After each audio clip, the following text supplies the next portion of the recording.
Wrestling fans, promoters, wrestlers, and anyone who enjoys pro wrestling now have something new to be excited about. The Wrestling Fans International Association, the WFIA, is back.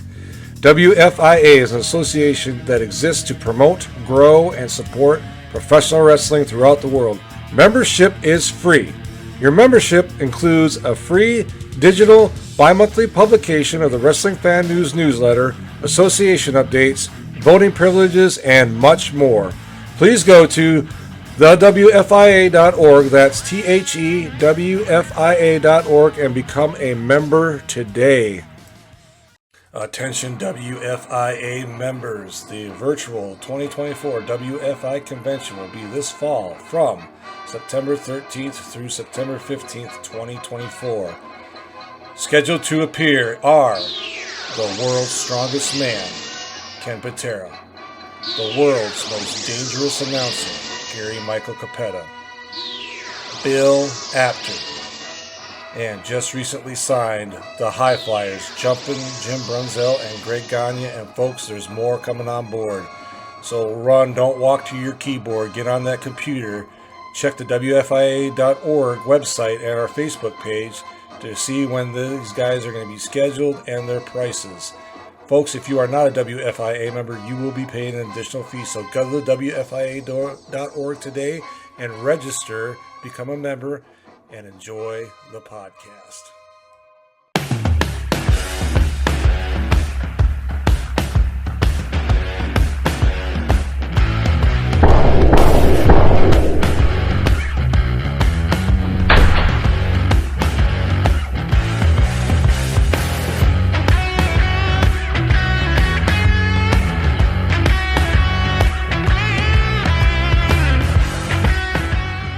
Going on, everybody? This is Pro Wrestling Wire. You can view us here on the AIWF Network, WON Sports, and of course YouTube and Apple and Spotify. We have a very special guest today in Jumpin Jim Brunzell. How are you, sir? Very good, Rick. Thanks for having me. Thank you very much for joining us. And of course, Uncle Oatis is joining us here as well. And we're just want to go through your career a little bit. Okie doke. All right. So I understand you started. How did you get into wrestling? I know that you played football as well as when you were younger.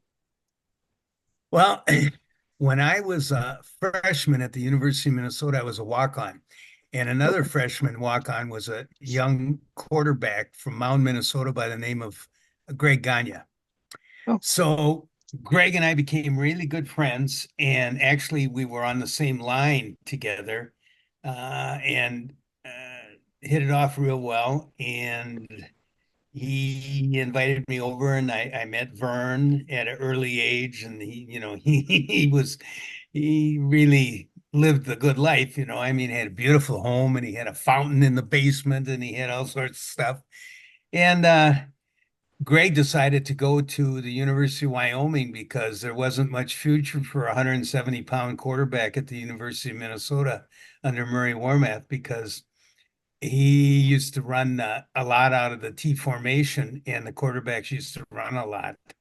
So Greg decided to go to Wyoming, and he went there after his sophomore year, and then he played a little bit his junior and senior year, and then I stayed at Minnesota and played a fair amount. And actually, the year after 1971, I played a year of semi-pro football in Wisconsin for the Manitowoc Chiefs, and from there I got an invitation to try out with the Washington Redskins.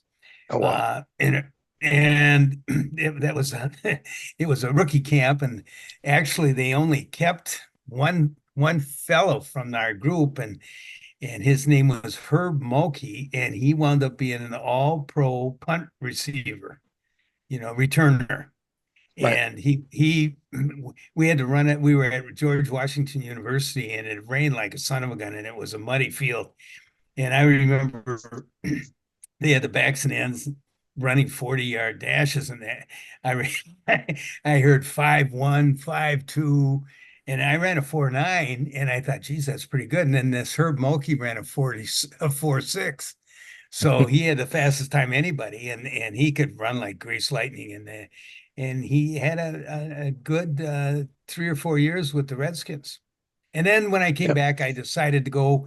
I thought, well, I'm going to go back and go get my degree at the university. I had about 30 credits left. And this was in early 72. And Greg called me and he said, my dad and I are going to go over to the Olympics in Munich, and Ken Patera is going to be competing in the weightlifting. And then afterwards, my dad's going to have a camp, a wrestling camp, and he wants to know if you want to try out. So I thought, oh, geez, I'd done a little intramural wrestling in high school, but nothing, that would, Yeah.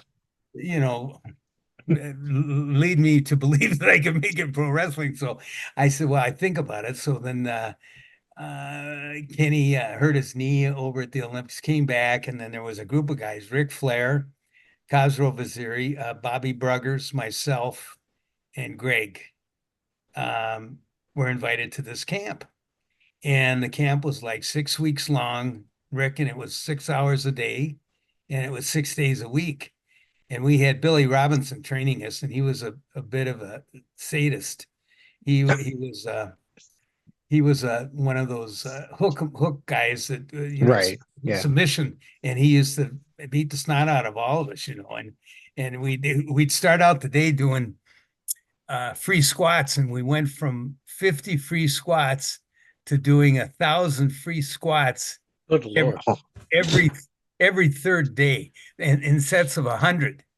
And my legs ballooned like hell, and it actually just helped my leaping ability. But we were pretty tired, and then it seemed like Vern had come over with about 15 minutes left in our 4 or 5 hour session, and then he'd beat the shit out of all of us, one right after another. So whenever we saw him pull up, I thought, oh God, here we go, But so it wound up,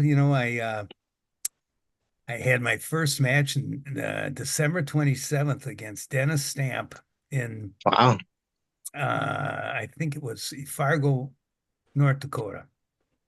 And it was a 20-minute draw, and I thought I was going to die in the ring because I just blew up like a big fish. And then I sort of became a little more comfortable, and then they sent me down to Kansas City for a year, and I wrestled every single night of the week, plus twice a night. And they tagged me up with Mike George. Yep. And we wound up becoming Central States champions. We beat Roger Kirby and Lord Alfred Hayes.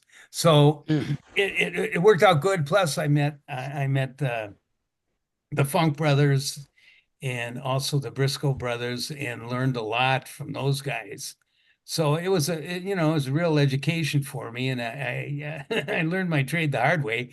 But it seems like once they pulled me out of Kansas City, they sent me to Japan for 5 weeks. That was a real experience for me, and I came back, and then they put Greg and I together for the first time in 73 and 74, or 74 and 75. And we became the High Flyers and had such great talent to work with, with Nick Bockwinkel and Mad Dog Vachon, and oh gosh, there was so many of them. Jack Lanza, Bobby Heenan. So it was a learning process, and Greg and I did real well together. And I could go right down the alley of my career. But what happened was I thought, I thought maybe I could make it on my own, and being a tag team partner was great. But at the same time, if you want to make the big money in pro wrestling, you got to be a singles champion, and you got to be, a star single wrestler. So I had told Vern I would like to go someplace and just see what I could do. So I went down to Charlotte, North Carolina for the Mid-Atlantic in 1970. Let's see, what was it, 78 or 79? And there's another place where good old, I'm trying to think, George, he was, right. He was a booker in New York too. George Scott. Yeah. Yep. And he when I first got down there, he says, Jimmy, he said, I want you to know we don't have time off here, in Charlotte. And we worked every day of the week and twice on Saturday and twice on Sunday. And I remember doing, 2 or 3 hour draws a week. And I was in the best shape of my life down there. And it was good for me. Again, I got to, see the Funks and the Briscoes, and then work with Ric Flair and Ricky Steamboat and Blackjack Mulligan and Jimmy Snuka. I mean, there was great talent there too, and wind up coming back to the AWA and did real well. A matter of fact, I remember I after I left Charlotte, I stopped in Atlanta for a little bit, and I remember Jim Barnett saying, Jim saying, he said, what do you want to do with your career? And I said, Jim, I said, well, I think I'm going to go back to Minnesota. And he said, oh God, he said, that'll be the worst mistake of your life, he said. So I said, well, that's my home and that's where I want to go. So I went there, and it was 1980 or 81. I had the biggest year of my career, made $87,000. Greg and I were reunited, and we beat Duncombe and Lanza, and just had a heck of a run. And Hulk Hogan came in, shortly thereafter, and just blew the territory up. I mean, it was record houses every single night. And then he made a decision, they weren't going to give him the belt in the AWA, so he left. And this was at the same time when Vince, was taking all the talent from all the 26, territories. Right. So pretty soon it got to the point where, if you want to make a living, you better go to New York. So I went to Vern, and I said, Vern, I said, I love being here. This is my home. I said, we've done great. I said, we draw well with Greg. And I said, but I said, the houses have been so bad, and I just opened up a gym a few years earlier, and I needed some seed money every month, to keep it going. So I told him, I said, Vern, I said, I'd like to have a personal contract with you. And he says, oh, well, how much? And I said, 95,000 a year. And he looked at me and he says, you're not worth it. Go to New York. So 3 days later, I flew into Poughkeepsie and never looked back. Wow. That's incredible. What was it like going to New York? What was your your first experience coming to the WWF? Well, first of all, George Scott was a booker there, so I knew that we might have a little animosity or friction, but it was okay. The only problem was that Vince had taken up all the major talent, and he had like 60 guys, Right. and there were a lot of great talent, and so he decided to run 3 towns a night. And Rick, I'll tell you this, for 3.5, once they put Brian and I together as the Killer Bees, Brian and I worked 3.5 years straight, 27 days a month, which is 3 days off a month. And that was for 3.5 years. And I mean, Vince just, ran everybody into the ground. And, we were making good money, but, we should have been making, twice as much money. Hulk was making $50,000 a week on the merchandise and everything else. And that was it. Plus, in 85, he made $10 million. Wow. He was the highest paid athlete in the United States. So I mean, the rich get richer, and it was a great time. But at the same time, I had a business. I had 2 kids, my wife, and they were in Minnesota, and I'm going back and forth, back and forth, back and forth, back and forth for, actually I started there in 85, and I finished up. Vince fired me 3 times, hired me back twice. And I worked there. I think my last match was like 94, but okay. I was so glad to get done with it because I was burnt out. Plus, my body was, I screwed both my shoulders up, both my knees, a hip, and it just, I was a young guy, really, at 37 years old, and I'm Took its limping. toll, yeah. Yeah. I've had 12 surgeries since I quit. And Wow. I'm still having problems with my knees. But most of the guys, that were in the business that long, I mean, a lot of them had back surgeries, and Brian Blair had his fifth or sixth back surgery, and Greg's had 3 or 4 on his back, and Hulk had, I don't know, Yeah, a lot. He's yes, yeah, 6 or 7. And it's yeah. just, it goes with if you wrestle every night. I think I approached 5,000 matches in 27 years. So, Wow. and it just took its toll. So, I'm taking a lot of different supplements, for my joints, and I've had 6 operations on my knees, and I've had the Synvisc, and I've also had this where it's not really stem cells, but it's called PRP, and they take out 30 cc's of blood from your arm and they run it through a centrifuge, and it's got these proteins in it, and then they inject it in the knees. They put let's see, they put 15 cc's in each knee, What does and it do? Help it helps rebuild heal. cartilage, Yes, or well, it's proteins and some other additives that they get, but basically it's your blood cells, your red blood cells, and it's supposed to help you, but it's either it works or it doesn't. And in my case, it didn't work, and the insurance won't cover it, so it was $750 a knee. So Jeez. I said I said to my orthopedic surgeon, I says, well, what can I do now? And he says, just ice your knees as much as you can. And he says, don't lift any weights with your legs at all.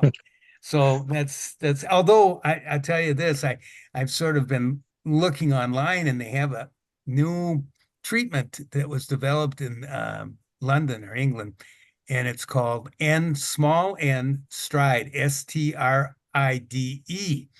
And it's a combination of the blood cells, plus they mix in some other proteins and some cytokines. And what happens is, instead of working for 6 months, it works for 24 months to 3 years. Wow. But it's not regulated in the United States yet. So I'm Yeah. sort of waiting for that. So Well, I hope that works. I'm yeah, best of well, luck. I Yeah. know, I know a lot of guys love to have it. They like Right. to have Right. they like to have it on their brain too. Yeah. Um, I do have a question, AWA related to an Sure. extent. Of course, you were teaming with Greg and for quite some time, and Yep. you guys made this is kind of going out of order, but you guys made a movie appearance in Highlander. How did that Oh come yeah. about? That's You one of know, my favorite movies of all time. I'll just well, let you know that. Rick, it was such I think Vern said, yeah, they're going to be shooting this Highlander, and they want some scenes. So I think it might have been in New York, either New York or Yeah, Toronto. I think And they advertised it as being in MSG, if I remember correctly, in the movie at least. yeah, Is what I'm. Yeah, well, and I think we were wrestling either the the Islanders, Freebirds, the Freebirds, yeah, Freebirds. Yep. Yeah. and they had a couple, shots, quick shots, and I think they paid us $750 a piece, which wasn't bad, but Yeah. I mean, and if you bat your eye, you'd miss you in the ring. That's how quick it was. So somebody, and then Vern made The Wrestler in Yes. Minnesota, and we were in that, and the only part that showed was Billy Robinson, submitting all of us. He'd cross face and say, "Okay, what do you say? Okay, I give." You know? I have that on DVD. Oh, The do you? wrestler. That yeah, Yeah. it's starring Ed Asner, mind Yes. you. Yes. And I got to So tell you about Ed Asner. Ed Asner met us in Las Vegas, and Vern and Greg and he had lunch or dinner or something. And Ed Asner said to Vern, he says, Vern, he says, I got to tell you, he says, that's the worst movie I ever made. And then Vern says, you got paid, didn't you? And Ed said, yes. And he says, that's all that counts. Was that movie a Vern idea? The wrestler? Yeah, Yeah. yeah, I Okay. think it was All right. his, and it was sort of I don't know, what it wasn't really an autobiography. I've never seen the whole thing, so Yeah, I no, just you saw bits and pieces of it. So probably don't want to. I mean, probably not. it is on YouTube if you get curious one Oh, night. okay. So, um, the other thing, so how did you and Brian get together in WWE? How did they put you guys together? I interviewed Brian actually last year. It was a great interview, I thought. Yeah, he's very good. Yeah, yeah, Well, see, both of us were friends of Terry Bollea, Hulk. right. Yep. So, Brian was down south in Florida, and he wanted to come into New York, and he was friends with Hulk. So, actually, when we started out, both of us were going to be singles, and then they just happened that they thought, well, let's put them together as a tag team. They're both about the same size, so we were up in Toronto, and Billy Red Lions suggested, Brunzell and Blair, Killer Bees, and then Brian thought of Killer Bees too because of the Miami Dolphin defense. They called them the Killer Bees Right, right. back in 71, 72 when they were undefeated. So, you know, um, we had the black and yellow and got the mask. As a matter of fact, the first time we wore the black and yellow tights, Lanny Poffo had just purchased some 4 pair from Carl and Hildegard. And we said, Lanny, do you mind if we borrow a couple of those? So we wound up wearing the black and yellow tights, and boom. And then the next thing you know, we buy these doggone Liberace jackets. Matter of fact, I'm looking at this right here. Somebody sent this to me. I don't know if you can see it. Up below. Yep. Yeah. Yeah. And so I used to call it my Liberace jacket. So, and then with the mask, we got over like a son of a gun, but Yeah, that was apparently, something that I wanted to ask you about. That was like mid 80s, right? When you yes, started using the mask, I thought that was one of the coolest things, how you guys were tricking the refs and Yeah. the other your opponents by swapping places. Like one of yous would be down and behind the apron and Yep. you would switch off and come up, and it was actually hilarious to watch how you were able to get over these guys, like Well, it was just fun to watch. Well, thank you. What it was it was a heels move. I mean, Yeah. heels would have done the same thing, but we turned the table on them and made baby faces do it, and it got over. And you were the first guys that did that. Exactly. Matter of fact, I knew later on we had a heck of a run, and we had some really good matches with a lot of tag teams. They had a lot of good tag teams there, and I remember they had a 6-man tag, and we had Coco Beware. No, it was an 8-man tag. Yeah, it was Coco Beware and George the Animal Steel.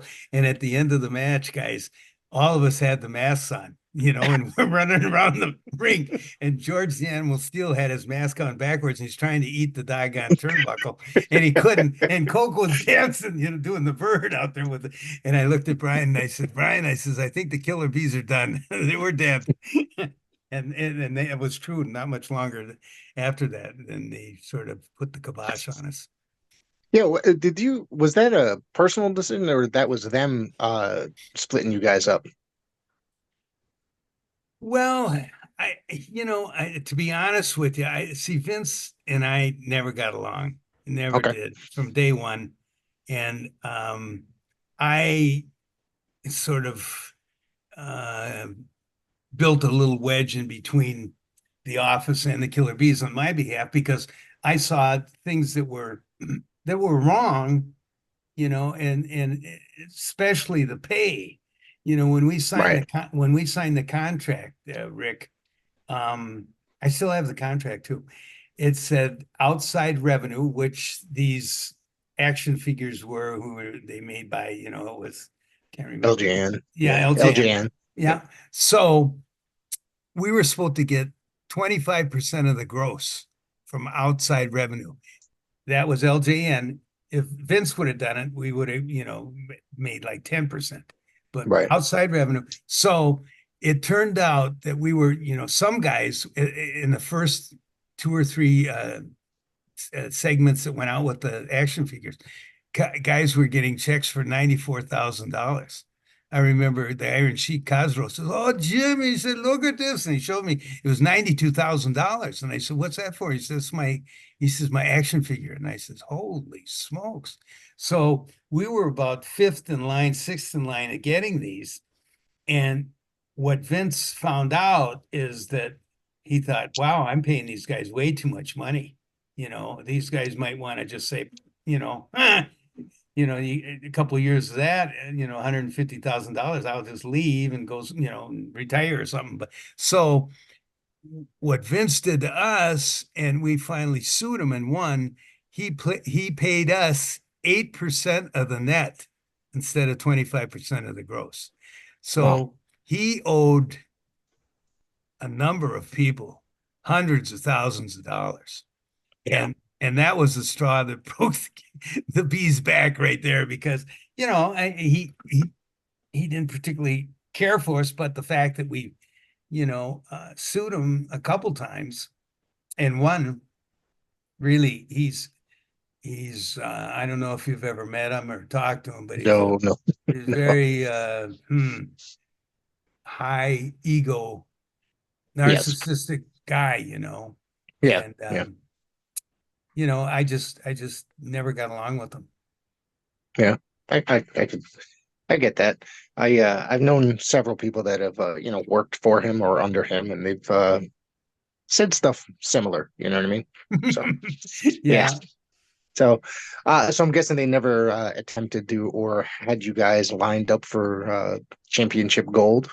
We were told that we were going to get the belts. Never Yeah, it did. sounds like I hear that about from a lot of people, really. Yeah. I mean, so Well, we had a good run against the Heart Foundations and Yep. had a great match, and we used the mask. As a matter of fact, it was Toronto. We beat them on TV, and of course, it was a non-championship match, and it just never worked out right, and it frustrated both Brian and I, because we were told, yeah, you're going to get it, but it just never happened. And if you're a champion there, I don't care if it's whatever it was champion they had, but beyond the world champion and the world championship tag team champions, I mean, you make more money, and Right. that, if you're going to wrestle, that's the whole name of the game, is you want to make as much money as possible. Yep. So Otis, do you have any questions you want to ask? Yeah, I know that you've had the pleasure, or maybe the not pleasure, of wrestling like Bundy, Big John Studd, Adonis, Junkyard Dog, so many big names.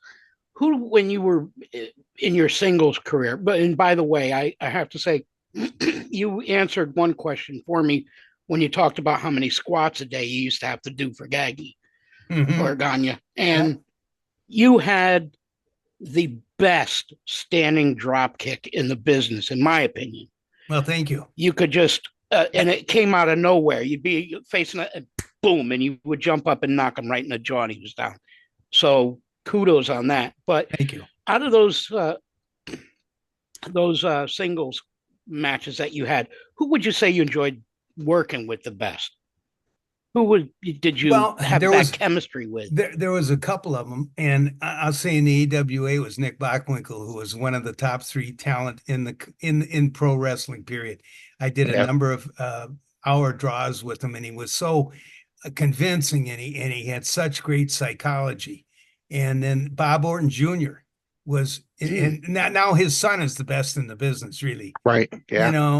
Randy's just incredible, and Bob had the timing in the ring, and everything he did meant something. And he didn't rush anything, and he was he was the best out of the kids my age. And then Bret Hart was excellent too. Ricky Steamboat was incredible. He was one of the top baby faces. I mean, Tito Santana, Greg Gagne was good. Brian Blair was good. And although the best talent that I worked with, bar none, was Bobby Heenan. Bobby Heenan could do anything and everything. And his timing was, Incredible. Never ever would have thought you were gonna say Bobby Heenan. Yeah, Really. well, Even though I know he had a great career before he became manager and all that, he was great in the ring. But he knew what people wanted, and when he was with the WWE, Cripe, he had 4 or 5 guys that he managed, Right. and he was just incredible. I mean, he drank a lot, and I'll never forget one time we were coming back. We're in the AWA, and we wrestled in Denver on Friday night. We cut back to Minneapolis, and we get into Minneapolis at 10:30, 11 o'clock, and we had to do TV. So we did TV from 12 until 3:30, and then we had to catch a flight to go to Milwaukee or Chicago or Green Bay and wrestle that night.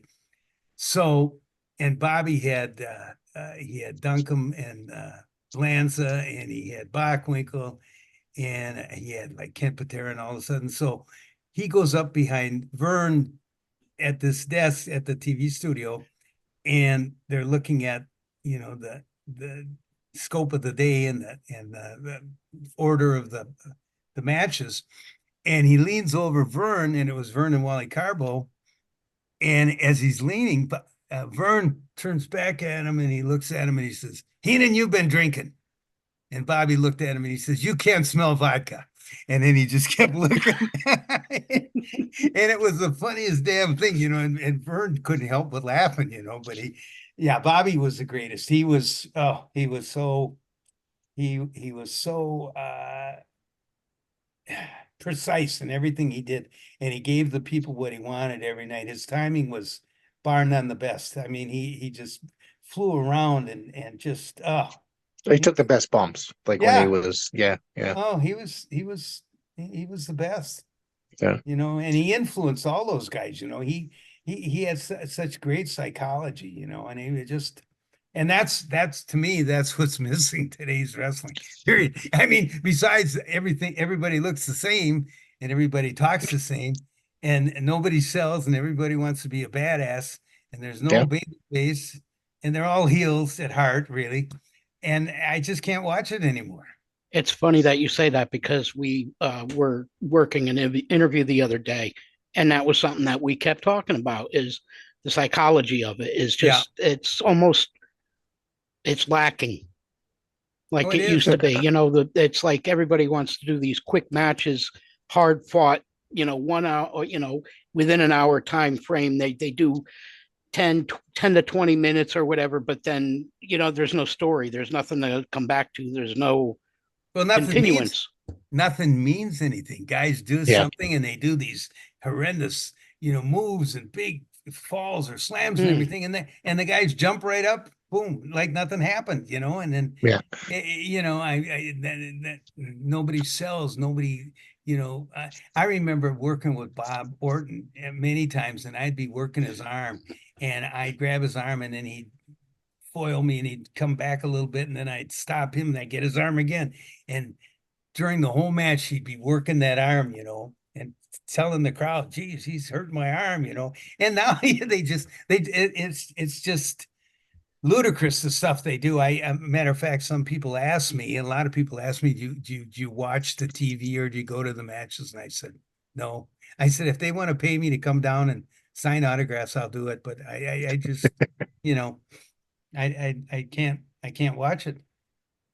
I try. I watch mostly the big events, like the weekly TV. It's too hard to watch on a weekly basis. It's, and one of he was talking about the previous discussion that we were doing the other day. It's just that the less is more aspect of professional wrestling is gone, and it does not add the drama, and you don't get fully invested in it. The fans that are watching are not invested the way, I guess, we were growing up in the 1980s and stuff. It's not as dramatic in a way. There's always big moves and just crazy stuff going on. 9,000 pinfalls in a match. Yeah.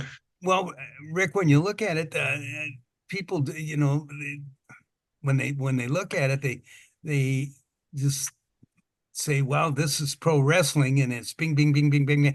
And originally, this was back when Vince had his idea of all the action in the ring, bing, bing, and I think he was trying to, he foretold the idea that eventually there's going to be comic strips, and also there's going to be games on, in Nintendo or something like that about pro Yeah. wrestling, and that's come to fruition, and that's what it is. It's bing, bing, bing, bing, bing, bing, bing, and away you go.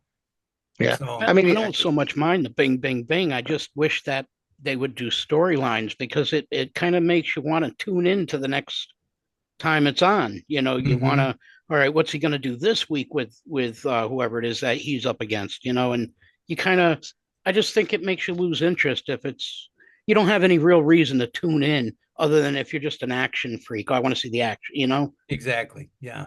Well, Yeah. look at Paul Heyman. I saw a clip about him, getting beat up and maybe having a heart attack in the ring and being in the hospital and everything. And I remember in 1985, when I was first in New York, and I had Mary, my wife, come out, and we stayed in Manhattan, wrestled at the Garden, and I'm trying to think of Studio 54 was a big hot Right. nightclub. So there's a huge line. And so I thought, well, it was a beautiful night. So Mary and I, it was about 10:30, 11 o'clock at night. We stood in line, and all of a sudden this young kid comes up to me and he says, "Jim." And I looked at him and I thought, "Who's this?" And he shook my hand. He says, "I'm Paul Heyman." He says, "Come on with me." And we walked right in the front door, and he knew the guy at the front door, and he got us right in. And and little did I know that Paul Heyman would, wind up being a big, serious part of the WWE for Right. so many years, Yeah. and I had a little chance to email him, and I says, "Paul," I says, "congratulations." I said, "You've come a long way since Studio 54." He wrote back, "Ha ha ha ha." But now, I'm do you know anything about that? Did he have a heart attack, or what the heck? I mean, they're No, trying I to, think what they worked happened it. was he got attacked by the Samoans basically, Yeah, and he got power bombed because I guess he was saying that he's not his tribal chief. Basically, he was defending Roman Reigns in a way. So Roman's been off TV for a few weeks yeah. since Mania, I guess. I guess he's having another bout with his leukemia, from Oh, what I geez. understand. But they're building him. They're gonna basically what's going on is they're building him up to come back as like the biggest baby face in the company after having like a 5 year heel run. So you know, uh, I mean, I'm kind of looking forward to it in a way just to see how the story unfolds. But I watch a lot of clips on YouTube, right now. Yeah, So as far as that stuff goes, though, uh, let's get back to so I guess you guys split up in 1988. You became a singles wrestler. Is that when around the first time that you were fired around 1988? I think you're right. Yeah, and then you came back as a singles wrestler, mostly house show circuit and kind Yeah, of just yeah. doing jobs on TV mostly. That was horrible too. That hurt me so damn bad, and I would have liked to. Matter of fact, I told Vince one time. I said, "Vince," I said, "I got a hell of an idea for an angle." He said, "What's that?" And I says, "Let me do an interview, and then you criticize it, and then as you criticize it, come on into the by the interviewer." And I said, "I'll beat the living shit out of you, and put the boots to you, and then we can come back in every city, and I'll let you beat me." And he says, "I don't think that'll happen, Jim." But I would have loved to have that, and I was there the time that Kevin Wacholz almost choked him to death in Green Bay. And he just didn't treat people right, and Yeah, I know he's in a lot of trouble now, and I remember talking to Hulk, and Hulk had to fight for his money every week. Like everybody else. He was the golden goose, of course, of the WWE. And I said to Hulk, I said, "Terry," I says, "what in the hell is going on with this Vince McMahon?" And he got in trouble for this, and young boys and everything like that. And Hulk just said to me, he said, "Jim, I'll say this." He said, "Vince McMahon is capable of anything and everything." And that's all he said. He does a So lot though. yeah, I tell you, I mean, if the feds press charges against him, he's got a, with this deal now about that young girl, I Well, don't it seems know. like there's more and more coming out like every few weeks, Oh like yeah. for the last like 2 years. And it's kind of cringeworthy to think about this stuff, but Well, you know, he's had a record, he's paid off how many women, that he had, in yeah. affairs with. And it's just, Well, it's, this one is one that he was paying off, but I guess she didn't get half her money or something like that. So then that's yeah, when she came out with the story. yeah. And then he was using her as sex trade, he was Yeah, passing her on, the Laurinaitis and then supposedly Brock Lesnar.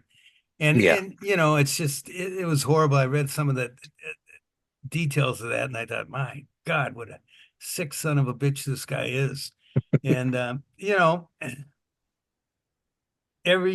every dog has his day, and he'll get what's coming to him. Yes. Yeah. So yeah. Yeah. Otis, you got anything right now? No, I'm a little dumbfounded over that. Because I was thinking to myself, my God, if I was Vince McMahon, it, I would have already had plenty of money in the bank.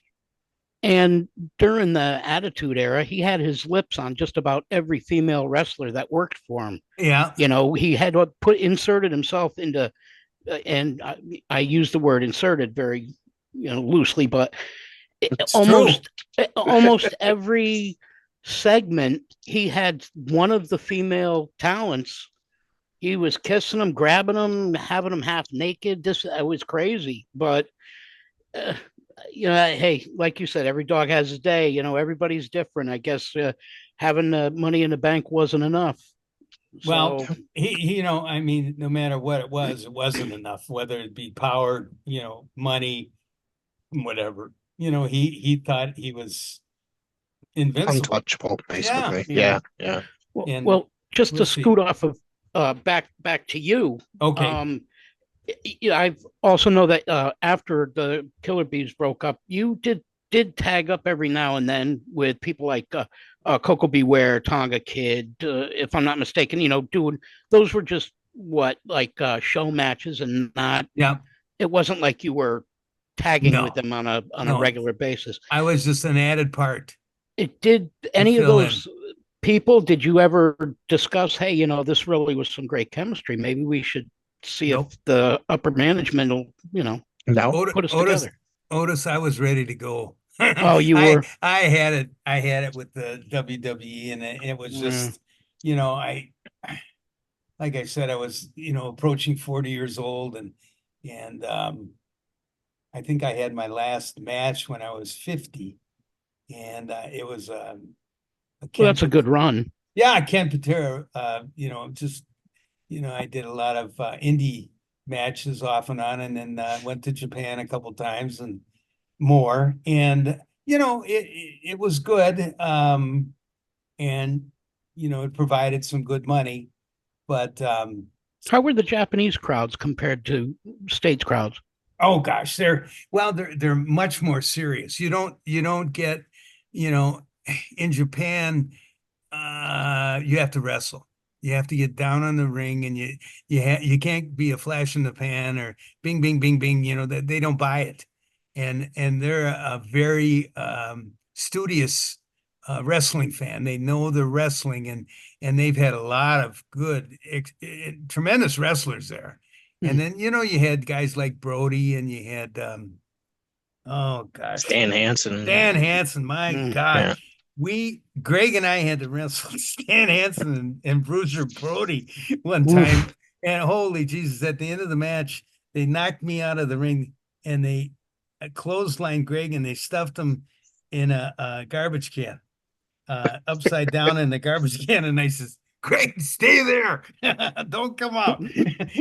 But oh gosh, it was hard, and I remember one time I went for All Japan, and that was Baba, and I remember I did a 45-minute or hour draw with their big kid, and I can't think his name now, doggone it.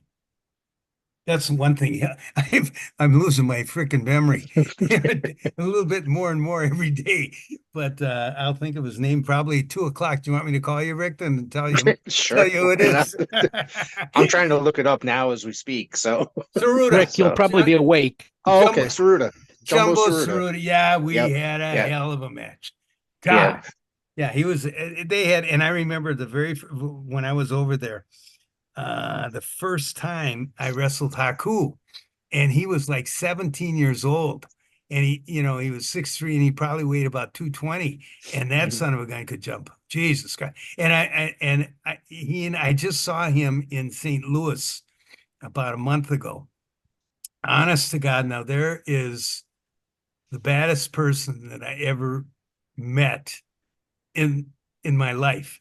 This guy is a wonderful guy, but if you cross him, Yes. you're going to pay with something. I mean, he'll poke your eye out, or he'll grab your throat, and he's the nicest guy, but he's a killing machine. I actually did a convention with him last summer, and Yeah. My wife went to the restaurant in between like a break, and he was sitting across from her. She said that he was like the nicest human being ever. She was like, "Oh my God, it's Haku." I was like, "Damn, Yeah. I'm on the other side selling merchandise in the room." So I remember I was in Montreal when he got in a fight with oh gosh, Jim Funk. What's his was it name? Terry or Dory? No, it Oh, was Jimmy Jimmy Jack. Jack. Jesse Barr. Jesse Barr. Yeah. And they were sitting at the bar, and they were just talking, and Haku mentioned something about the girl that walked by, a beautiful girl, and Jesse Barr says, he says, she wouldn't even look twice at you. You're a big, ugly Samoan or something like that. And Haku said, what? And he went on, they were both drunk. So Haku said to him, he says, well, let's go outside. So they went through the bar, and Jesse Barr turned around, and Haku picked him up and slammed him right in between two cars, and then took his thumb and drove it right in his eye socket, and popped half of his eye out. His eye came out, and Jesse Barr went into shock immediately, and ambulance came. They put him on a slant board, and Haku got suspended for 2 weeks, or 3 weeks, and then Jesse Barr left shortly after that. But I saw him. He took care of 3 or 4 guys in one swoop of about 25 seconds. It was a karate chop, slap, a thumb to the throat, and then he did the guy right on the end of his nose. And so we're at a guy, and all these stories are true. We're at Cleveland, and there was a little receiver who had his own bar. So the boys went there. It was close to the hotel, and there was about 4 or 5 Cleveland Brown football players, great big guys, sitting there and they saw us wrestlers coming in there, and they're of course they're mouthing off, saying about wrestling, blah blah blah. So Haku was sitting there, and he used to drink cognac and Coke, and he'd have about 10 of them, and he put it down. He said, "I can't take no more." So he slams his drink down. He walks over to the table, and he says, "Fellas," he says, "I know you guys want to have fun just like us." He says, "But I just want to let you know, if there's any more shit said about wrestling, there's going to be trouble. Do you understand?" And they looked at him like, "I guess so." And they left. Because he was one man, and I just saw him in St. Louis, and God, he's a great family man, but oh my God, if you got on the wrong side of him, holy Jesus. Yeah. I know that there was a lot of like drugs and alcohol at that time. Sure. But what was it like being surrounded by that? And I'm not sure if you partake in anything, but or maybe drank a little bit. I mean, it was part of the scene. I mean, it affected, I mean, there was, cocaine was prevalent in the 80s and all through, every business. I mean, entertainment was in, I mean, businessmen, blah, blah, blah. And it got to the point where it became a problem with the guys, because guys weren't in control of themselves, and consequently, they got in trouble, and then consequently they couldn't perform in the ring, the way they should. And some guys were losing their, just losing everything. And Vince was part of it because Yeah. he was into it himself. And I think that they finally put a deal out where that we had, drug testing, and if you were caught, being positive, you had a 6-week suspension without pay. But there was still guys, I remember when, the steroids were so prevalent, but there was so many guys that it was either alcohol or, painkillers or cocaine, Yeah. and it became a mixed bag of everything. And there was so many guys that were, desperately in need of help, and it just wasn't given to them. And then you look back on the toll it took on the talent, and so many guys died so young, and Jesus, I know when Kurt Hennig died, I was just I was sick, because I remember him as a young kid, and a real good friend of his, and his dad broke me in the AWA, and was one tough son of a gun. And it was just, you saw these guys jeopardize, their lives, and thinking that it was, it was okay. Yeah. And I remember talking to guys and saying, and telling them, you cannot mix all this shit, because if Yeah. you do, you're going to have a heart attack or you're going to have a stroke. And a lot of them looked at me and laughed. And I said, well, but that was the problem. And it took a hell of a toll on the wrestling talent, for years. Yeah. Yeah. Some people lost their jobs. Some people lost their lives. I mean, Exactly. like Rick McGraw died. Yeah. The Iron Sheik got fired, and that's when he went back. I think he went back to the NWA, and then maybe made some final AWA appearances before they shut down as well.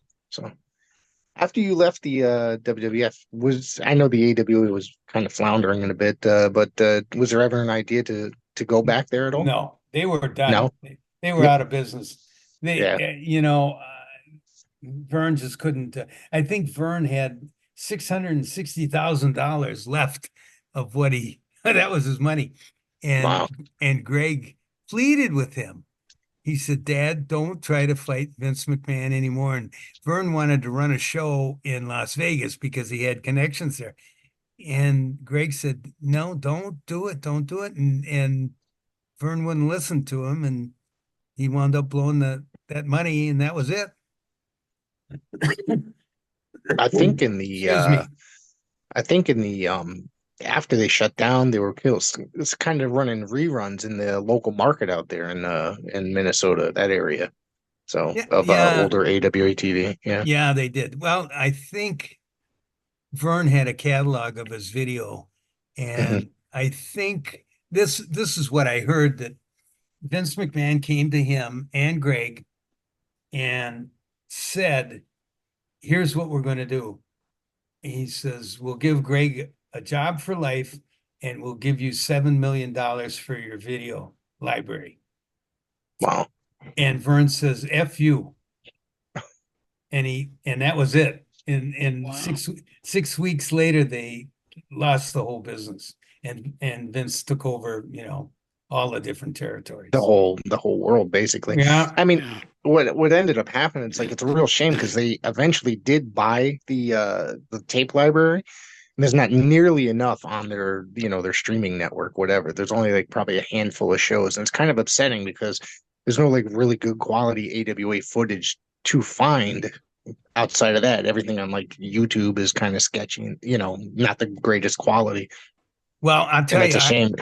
I've seen them. I've seen a couple matches I had on YouTube. I had an hour draw with Nick Bockwinkel in Winnipeg, which was a great match. And I also had a match with Randy Savage on Monday Night Raw.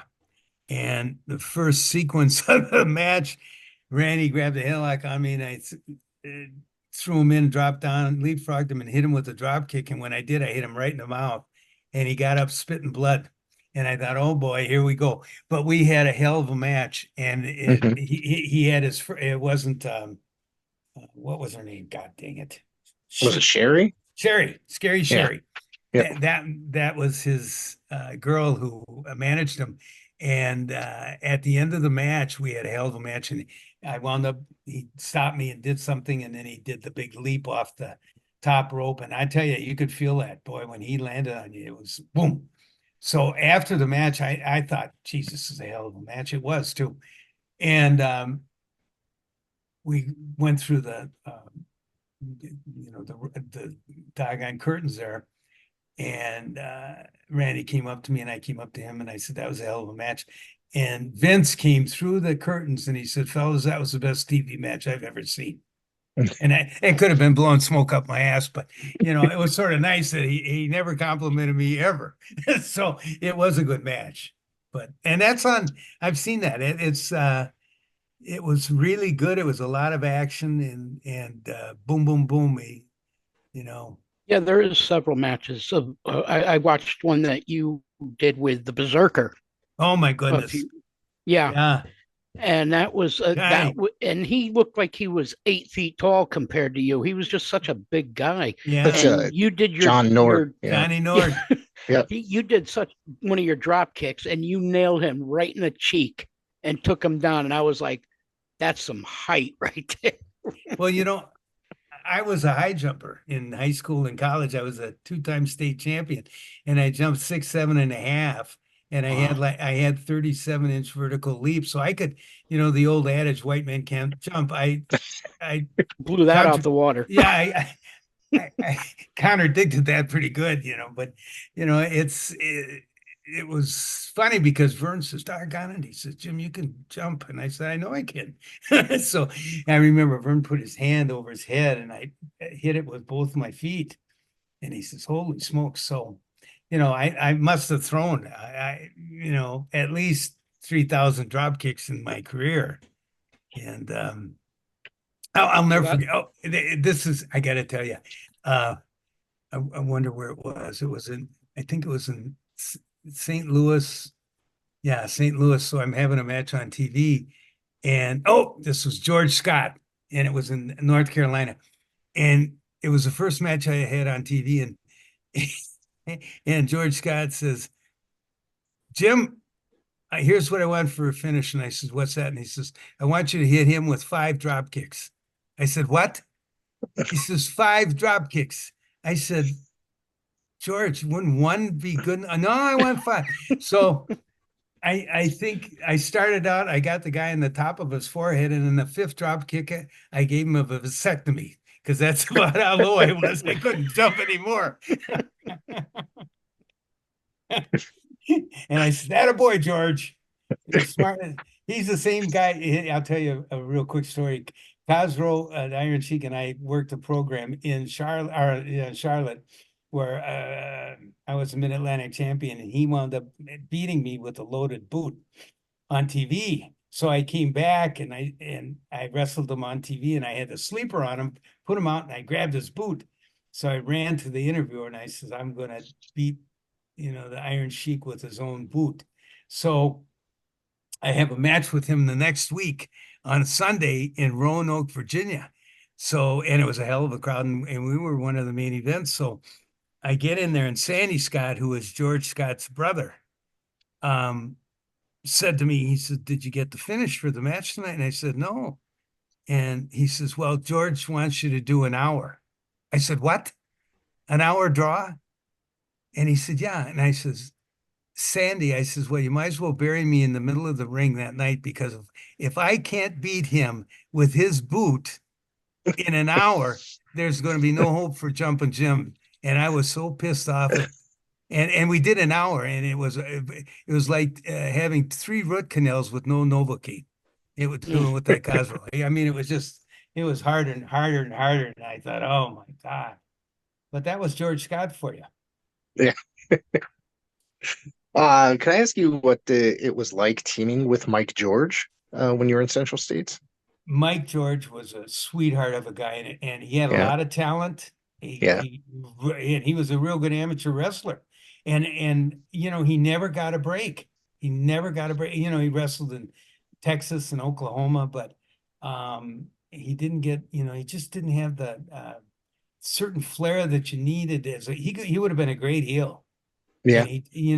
And we tried to get him. I tried to get him in the AWA, but they didn't know where to, if they should bring him in as a baby face, or because he was a big guy.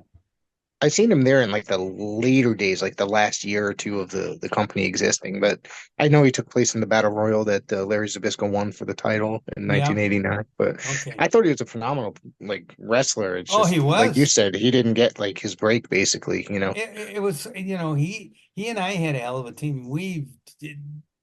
Had great matches with Kirby and Hayes and a couple other guys, but he was St. Joe, Missouri, and he wanted to stay there, and he married his high school sweetheart when they were like 18 years old, and he had a couple kids, and he didn't want to, he went down to Oklahoma, and like I said, he went to Atlanta, but he never really got the break, and I've tried to get in touch with him, and nobody can find him, and then somebody said, I heard he died, and I said, oh, don't say that. I don't think so. I think somebody said they spoke to him like on Facebook recently, but it's like I looked him up on Facebook because I want to get in touch with him for the show, and he hasn't responded. But I don't know if he checks it, how often he checks his account. There's some people that don't check their accounts at all. Yeah. So, Well, I think he still might be in St. Joe, Missouri. Okay. And I've often wondered if I called the city police in St. Joe, Missouri, and tell them my plight.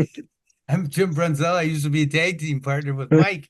Do you have any address on him? Could you give him my number? And I still might do that, but I called up one time and they said, we can't do that. They won't. Yeah. They won't do that. That's just against their policy. So. Yeah, I'd like to know his whereabouts, and if he's, I haven't seen anything of him dying. I mean, like usually if you're looking up, you can find something. Yeah. But. Yeah, I can't even find much on him, current at all. So yeah, but he was really a good guy, and I remember when he came up for my when I got married here, he wrestled in Minneapolis, and he had a real good match, and Vern was thinking about bringing him in, but never did. Yeah. So. Yeah, it was sort of sad, and I remember. I when I was in Kansas City and I worked, 7 days a week, 14 times in a week, and I made $145 for the week. Barely enough for groceries today. Well, and you know what I did? I had a $145 efficiency apartment, and I had two air mattresses. One for my guests and one for me, and that was it. And I drank milk, and I had beer, and I had eggs, hot dogs, and chickens. That was it. There you go. Yeah. At least you had air mattresses. Yes. My first apartment, I slept on one of those folding lawn chairs with a sleeping bag. Well, those air mattresses that I had, a few of them that I had, I was laying on the carpet in the morning because they had a hole in them. Yeah. Yeah. You reunited with Brian in Herb Abrams UWF. Oh yes, What that was a tell me about Herb. Oh God. He was a crazy guy. He would have fit right in with the WWE, but he was just he was the type of guy that shot for the moon, and he only had enough fuel to get out of a mile up in the air. Right.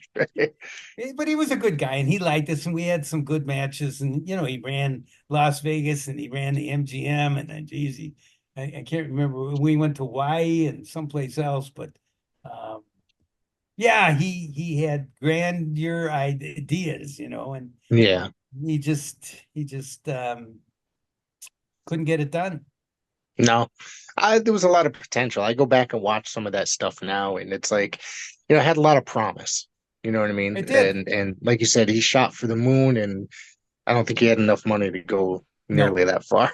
No, So, he didn't. Yeah. And was a of good course, guy. in the mid 1990s, has to be 94, 95. You worked for Paul Apperstein in the AWF. Do you remember that at all? Oh, can't remember hardly at all, Paul. No, I remember him, but I can't remember. I know it was, you I remember know, you. I think you were the commissioner or something to on TV or something like that. I think you're right. Yeah, I think I Yeah, wore yeah. a red jacket too. I think Mick Karch was there as well as the Yeah, announcer, I believe. I Yeah. think I still have that red jacket down there, and Wow. it has an AWA pin with amongst all its cobwebs on it. I just want to know about that. I mean, they used to come on at like 1 o'clock in the morning where I Yeah, lived here in Connecticut. good Yeah, time yeah, yeah. for the Because night all the owls. weird ones came, yeah, Yeah. all the weird stuff came on at night. It was quite the unique experience. They did wrestling in rounds like they did in Europe, and Yep. but it had amazing talent, and it's just I just think that's another guy that probably had, had bigger ideas and not enough money as well. Well, the timing wasn't right. I mean, Yeah, it was at the end, and if it would have been, 10 years earlier, 12 years, 15 years earlier, it might have taken hold. But, I mean, pro wrestling had become so saturated at the end of yeah. the 90s, and they'd done this and done that and this and that, WCW, NWA, you know, it was Was just, there ever an opportunity to go to WCW at all? Like when you had left WWF? I know you made one appearance around, I think it was 94 and 95 for a Slamboree. yes. Yeah, I wanted to go home. I didn't want to, Jim Barnett wanted me to stay in Atlanta, and I said, nope, that's not going to do it. And they had about three or four bookers there, yeah. and they were all arguing with one another. So it just wasn't very um, beneficial, to go Right, there. right. Yeah. Otis, do you have anything that you want to throw his way before I'm all out of questions? No, actually, I'm enjoying the stories. This is like schooling for me. It's just it's amazing to know just all the talent that you have been up against and worked with. It's just I'm sorry if I'm marking a little bit, but it's just awesome to be able to hear your Well, stories. well, it was a blessing to me because these fellows who had this talent really brought me along in the business and helped me so much with my timing and what I did when I did it and comebacks and everything and it I was so blessed to be around all that great talent for every place I went.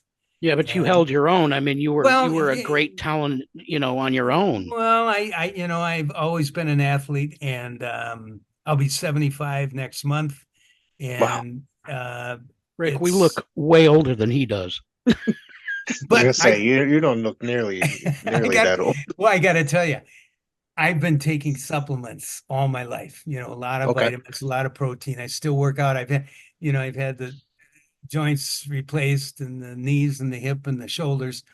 And the doctor told me, my orthopedic surgeon, he said, all you can lift 20 pounds. If you lift any more than 20 pounds, you'll pull your shoulders out of the socket. So I've been taking all these supplements. And when I go to my doctor, he he had me write a list down of everything I take, and it's about a page and a half. And he looked at it and he says, do you really take all these? And I said, yeah, every morning I have a little shot glass. My wife has one for her and one for me. And he told me, he says, Jim, one thing I know for sure. And I said, what's that? He said, you have the most expensive urine at Vadnais Heights, Minnesota.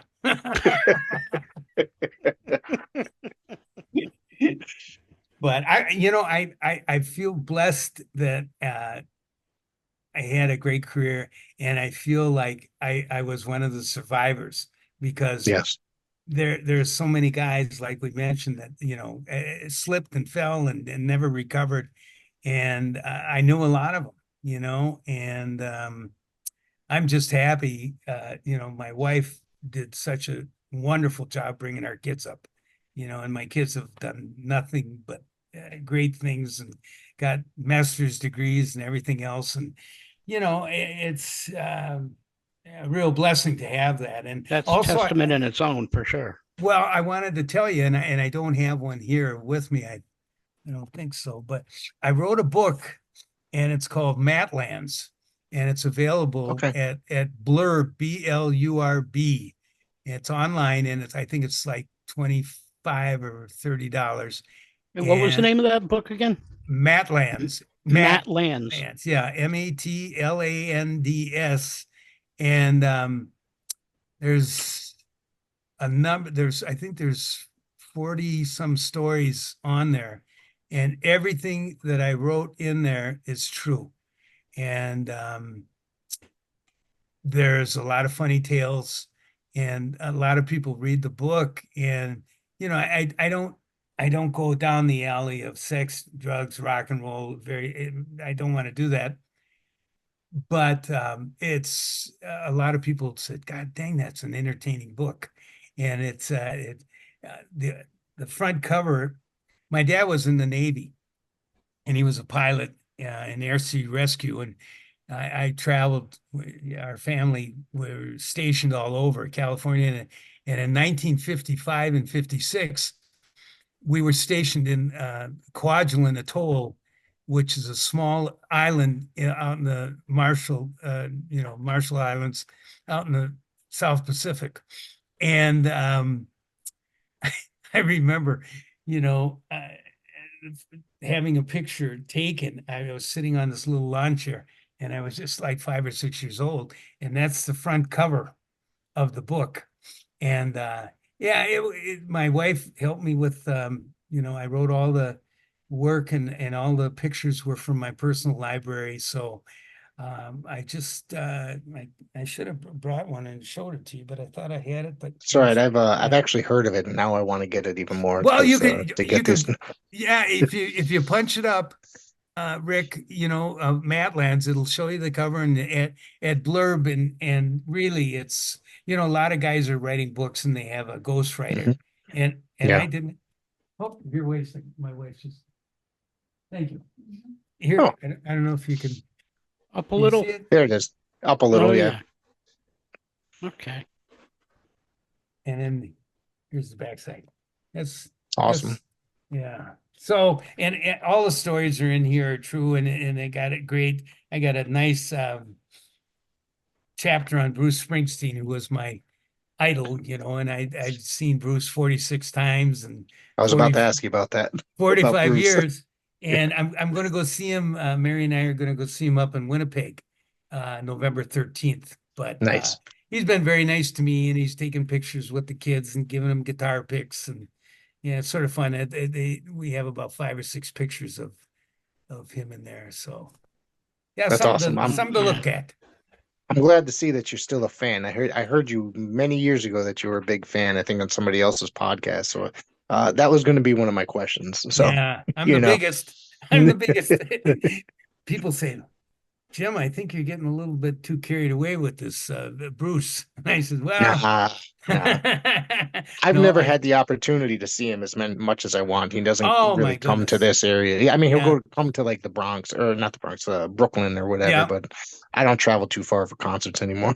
Yeah, well, we've seen him. I've seen him, I think, in 13 states, different states. Wow.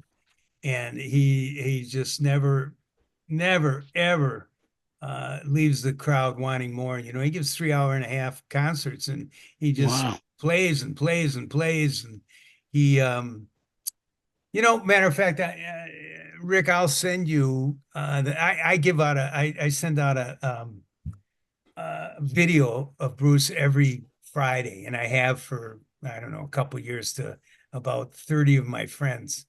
So if they don't hear from me on Friday, they think something's the matter because they haven't gotten their Springsteen fix. So, but I thank you so much for the opportunity. I enjoyed it. I thought it went good, and good luck to you. And I'll see if I can get a hold of Mike George for you. Oh, that'd be great. Thank you so much for joining us today. Thank you. Thank you. Thanks for having me. And happy birthday next month. Oh, thank you very much, Oatis. Appreciate it.